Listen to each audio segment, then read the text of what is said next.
महाराष्ट्र माझा मराठी न्यूज प्रस्तुत करता Sunfriend power solar solution private limited. प्रत्येक सणासाठी, प्रत्येक नात्यासाठी विश्वासाचं एकच नाव, ममता ज्वेलर्स उरण। शुद्ध सोनं, सुंदर दागिने, ममता ज्वेलर्स। नवी मुंबई नेरूल येथील सेक्टर 28 मधील रेल्वे पटरीजवळ भंगाराचे दुकान टाकून त्याच्या नावाखाली अंमली पदार्थाची विक्री करणाऱ्या भंगाराच्या दुकानावर पोलिसांनी छापा टाकलाय। यावेळी या भंगाराच्या दुकानातून 22 लाख रुपयाचे 43.6 ग्राम वजनाचे हेरोईन व 26 ग्राम गांजा आढळून आला असून तो जप्त करण्यात आला आहे। या प्रकरणी 7 जणांना अटक करण्यात आली आहे। पाहूया सविस्तर बातमी।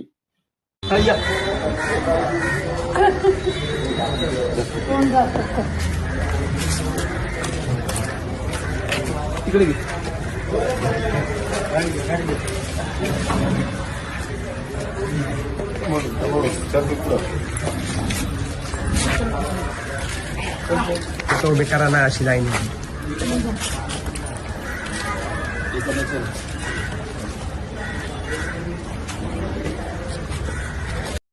ह्या चॅनलला लाईक करा, सबस्क्राईब करा आणि पाहत रहा महाराष्ट्र माझा मराठी न्यूज।